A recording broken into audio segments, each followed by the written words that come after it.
Salut tout le monde, c'est Sneakit. On continue toujours cette vidéo top 5, mais ici on va tricher puisqu'on va aborder des petits éditeurs. Donc qui dit petit éditeur dit moins de connaissances de ma part et moins de titres à disposition. On va donc en faire plusieurs dans cette vidéo et passer plutôt sur un format top 3. Ça ne sert à rien d'aller se forcer à chercher des séries pour le plaisir. Le but ici, c'est vraiment de proposer, comme son nom l'indique, des pépites. On va commencer avec Casterman. Alors, si je vous dis Jiro Taniguchi, la plupart d'entre vous connaissent Quartier lointain, Le journal de mon père, Le gourmet solitaire, c'est des grands classiques et évidemment Le sommet des dieux. Il y a quand même plusieurs titres chez lui qui valent la peine d'être découverts, et celui que j'ai décidé de retenir, c'est un zoo en hiver. Donc, alors ceci est une vieille édition dans un sens de lecture francophone, mais il vient de ressortir récemment avec en plus un chapitre bonus. On retrouve évidemment avec plaisir le dessin maîtrisé de Jiro Taniguchi. Et de quoi est-ce que ça cause? C'est vrai que j'aime beaucoup cette œuvre. Il y a un gros côté autobiographique, puisque ça va raconter l'histoire d'un jeune homme dans les années 60 qui ambitionne de devenir mangaka. Si vous avez aimé les classiques comme Bakuman, qui parle aussi de l'art de faire le manga, celui-ci a beaucoup de chances de vous plaire, d'autant que c'est un one-shot, donc on arrive assez vite au bout. Franchement, une lecture très très agréable. En seconde position, si on peut parler de seconde position, un petit manga en 11 volumes, Candy et Cigarette. Alors, à la base, c'est un manga que j'avais zappé pendant très longtemps parce que j'en attendais absolument rien. C'est Authentique qui m'avait motivé à le découvrir et j'ai vraiment passé un très bon moment. Déjà, série courte, 11 tomes, ça va, c'est très abordable. Et on est dans une association de ces deux personnages, une jeune fille et un vieil homme.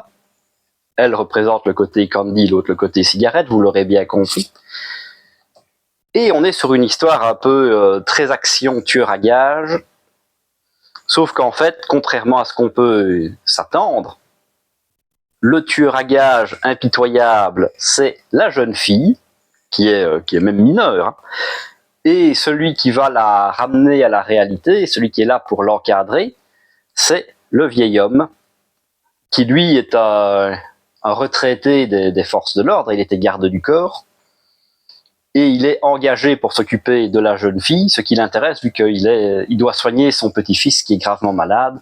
Donc lui, se faire de l'argent, c'est intéressant. Sauf qu'on voit évidemment à quel point il est prêt à faire de l'argent sans vouloir salir son code d'honneur. Évidemment, vu que le tueur est une jeune fille, il veut la protéger, essayer de la sortir de là. Très intéressant comme lecture, beaucoup plus profond qu'il n'y paraît.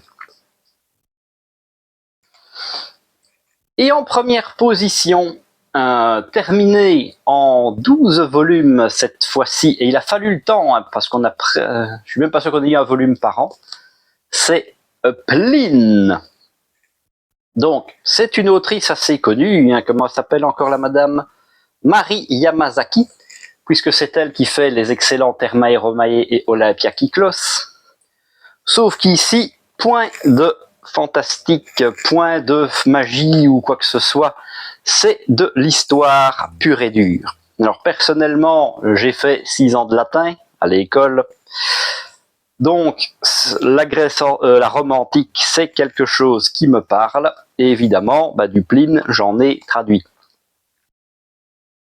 Pour ceux qui ne savent pas qui c'est, donc Pline, à l'époque de Néron, donc on est sur l'apogée de la romantique, est un homme politique, militaire et surtout un naturaliste. C'est un des premiers à avoir créé une encyclopédie sur tout ce qui était les merveilles de la nature. Et un des récits qui l'a rendu le plus célèbre, évidemment, c'est l'explosion du Vésuve à Pompéi, et Herculanum, ce qui mettra un terme à sa carrière et à sa vie par la même occasion. Et oui, parce que spoiler, évidemment, le héros meurt à la fin. Ben oui, il est un petit peu mort depuis très longtemps. Hein. Le Vésus, c'était quand même en 79 après Jésus-Christ, donc ça date.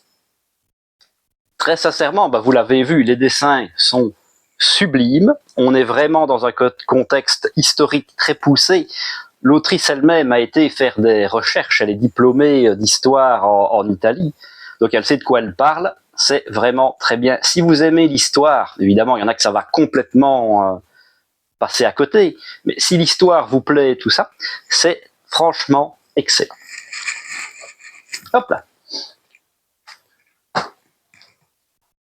On va enchaîner avec Vega Dupuis, maison d'édition qui, je le rappelle, a risqué la faillite pendant très longtemps, quand il s'appelait encore Vega, et qui a été sauvé par son rachat et sa fusion avec Dupuis. Évidemment, ils sont surtout connus pour des grands classiques comme Peleliu, que je vous recommande, évidemment. Hein, Peleliu est une merveille, il n'y a pas d'autre mot. Mais il y a quand même quelques séries qui sont passées un peu à côté des radars, et notamment celle-ci, Deep Sea Aquarium Macmel.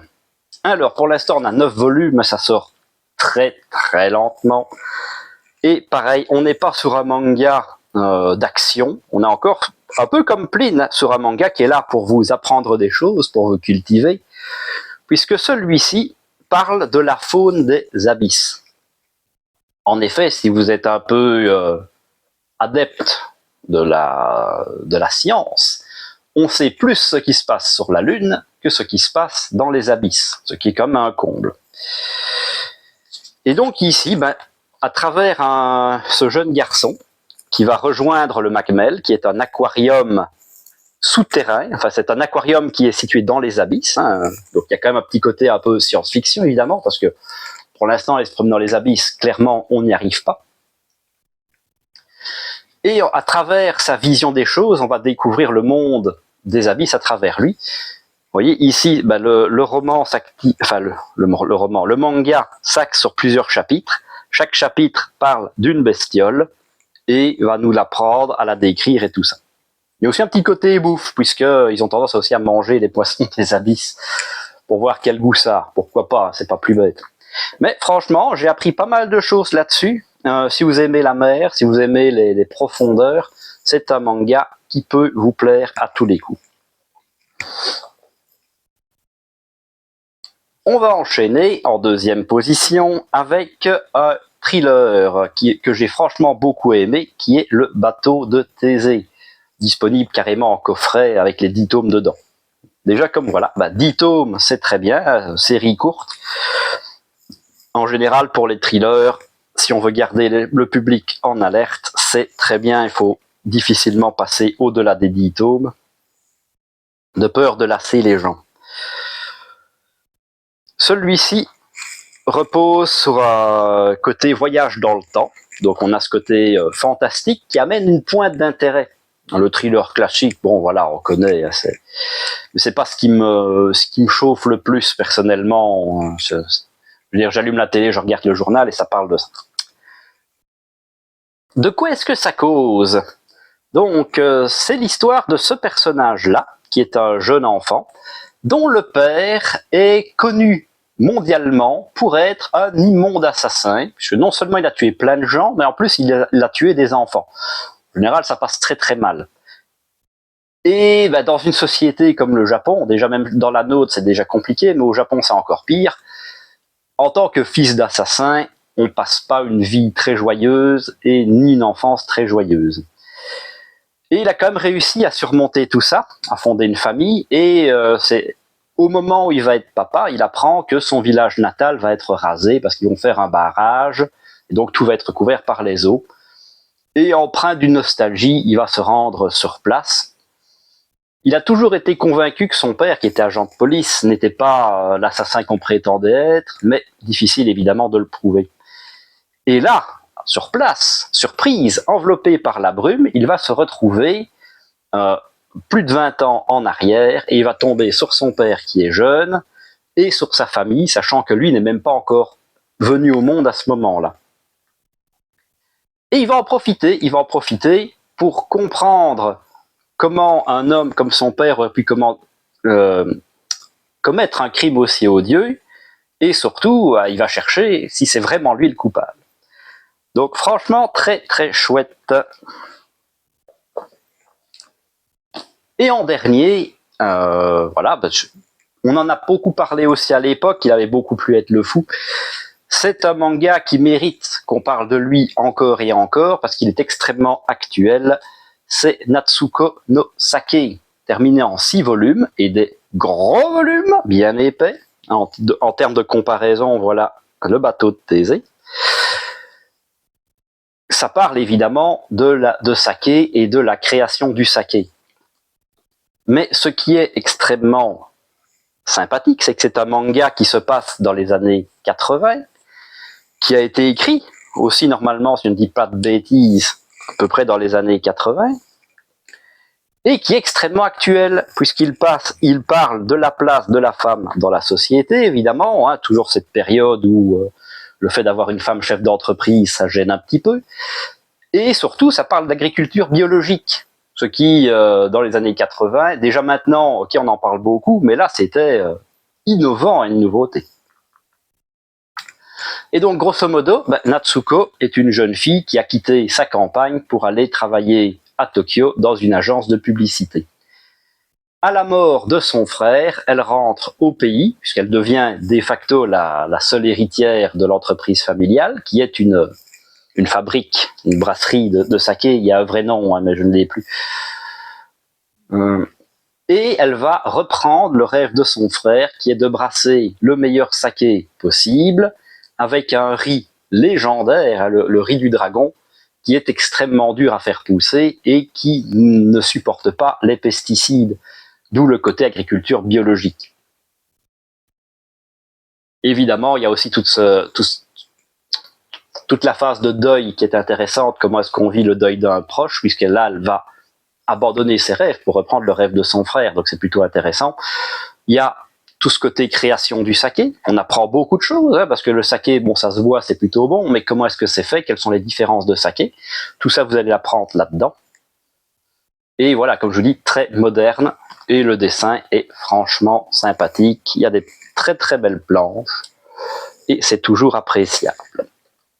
Évidemment, volume double, très bon rapport qualité-prix. Hop là. Alors, on va enchaîner avec Akata. Un peu plus grand comme maison d'édition, mais une maison d'édition que je maîtrise très peu.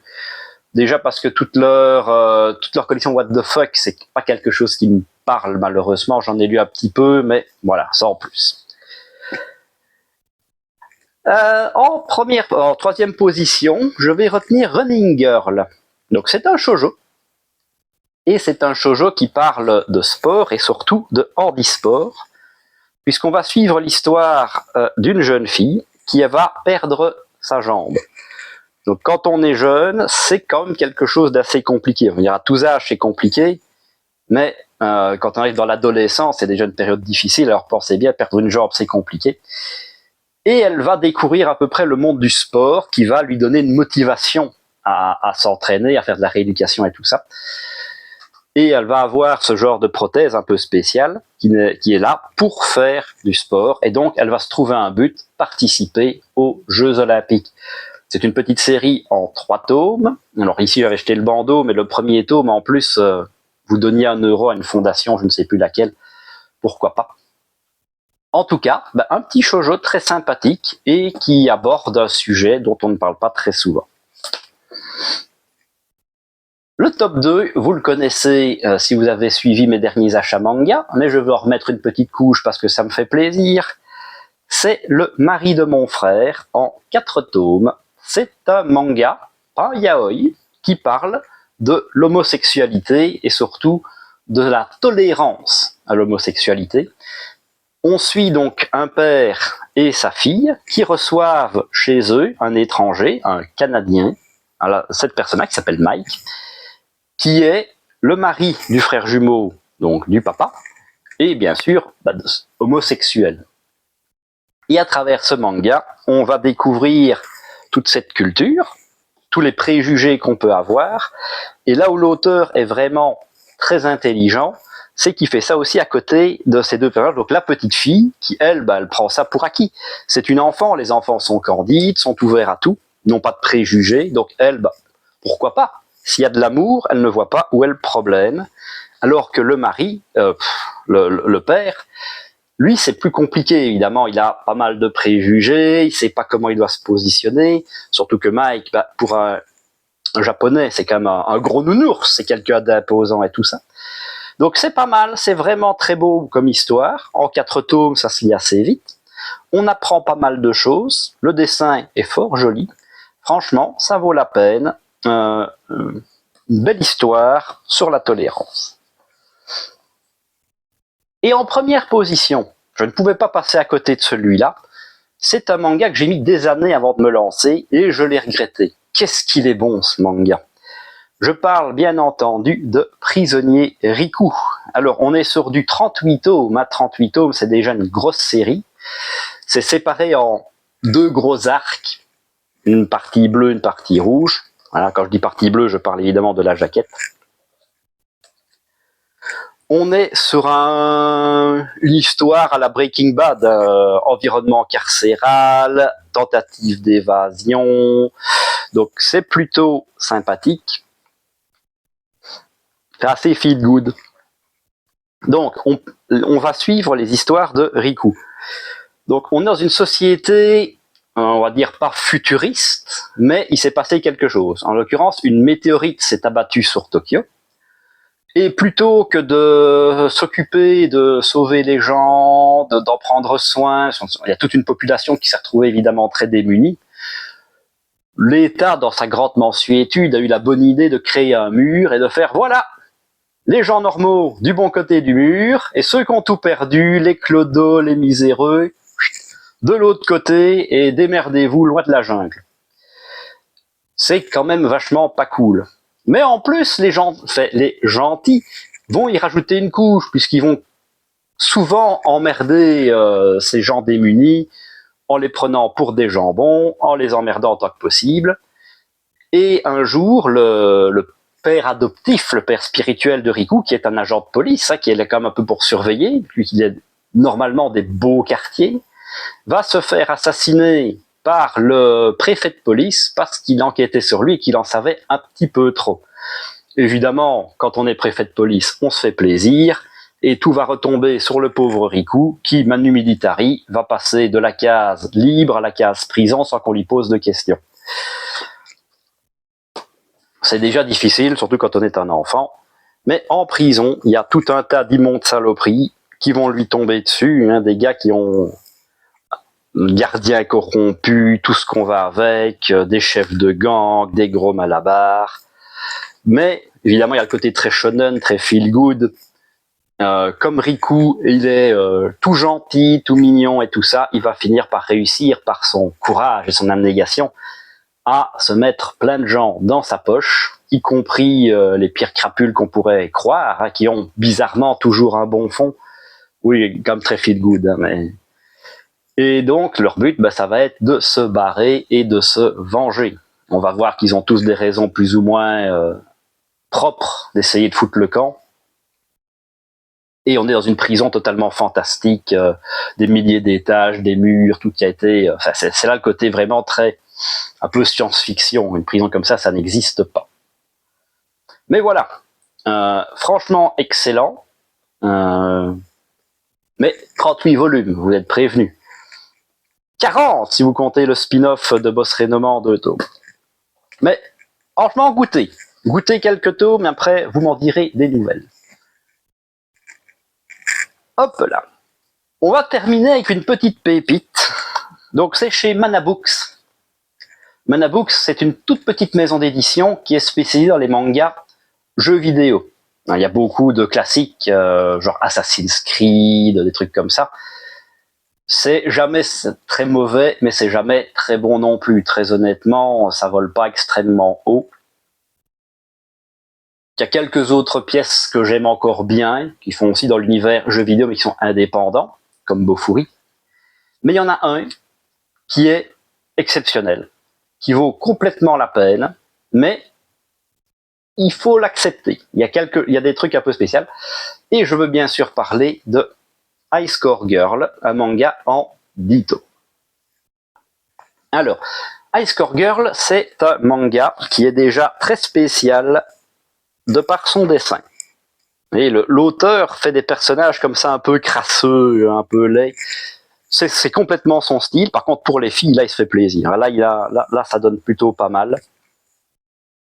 Et c'est complètement un hommage aux jeux vidéo rétro. Alors, si comme moi, vous êtes un vieux con et que vous avez connu toute cette période de gaming, on parle de la NES, de la Super NES, c'est vraiment une très belle œuvre à découvrir. Évidemment, la côté salle d'arcade, pour nous occidentaux, on a moins connu que les Japonais, qui encore aujourd'hui vont doser à la salle d'arcade, même si ça disparaît aussi un peu plus de leur culture. Mais c'est vraiment très chouette. Et l'auteur sait de quoi il parle. L'auteur, c'est un geek de l'époque. Il a dosé aussi.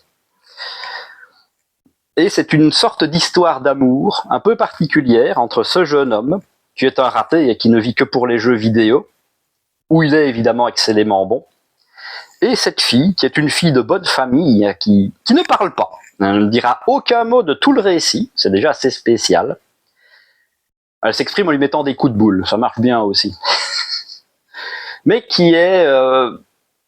comme elle subit une pression sociale assez importante, et pour se détendre, elle fout le camp, elle va à la salle d'arcade, où elle est aussi excellemment bonne. D'ailleurs, elle le défonce complètement. Et donc, elle va passer de rival à amour. On a toujours ce côté de la haine à l'amour, il n'y a pas grand-chose. Donc, si vous aimez le côté rétro gaming, si c'est un univers qui vous plaît, si quand on vous dit Street Fighter 2, ça vous fait quand même un petit pincement au cœur, il y a de très grandes chances que ces mangas vous plaisent. Et en 10 tomes, franchement, vous auriez tort de vous priver. Si jamais, il y a aussi un animé. Alors attention, l'animé s'appelle High Score Girl, mais High, pas de la même orthographe, H-I-G-H, qui est très bien et qui a l'avantage, lui, ils sont carrément fait plaisir de reprendre carrément du vrai gameplay. Quand vous voyez des personnages de jeux vidéo se promener, c'est vraiment des captures du jeu vidéo qu'ils ont mis dedans. Donc ce qui fait que l'animé est très très bien, mais il y a des passages qui manquent. Il y a quelques passages, évidemment, on ne saurait jamais tout mettre, mais il y a des passages du manga qui n'ont pas été repris dans l'animé. C'est pour ça que lire sera toujours meilleur que regarder. Hop là. Voilà, par rapport au format habituel, évidemment, celle-là est plus longue. Maintenant, on a parlé aussi de plus de mangas que d'habitude. Il y aura très sûrement une partie 2 là-dessus, puisque je n'ai fait qu'effleurer les petites maisons d'édition. Il y en a encore plein d'autres, certaines que je ne maîtrise pas assez, notamment le Lézard Noir. J'y travaille, mais pour l'instant, je ne m'estime pas encore apte à rendre justice à cette maison d'édition. Mais voilà, si ça vous a plu, comme d'habitude, l'abonnement, le petit pouce bleu, et surtout le plus important, les commentaires, donnez-moi votre avis, on en discute ensemble. Pour moi, c'est le principal, c'est le passage que je préfère dans les vidéos. Et en attendant une prochaine vidéo, je vous dis à la prochaine!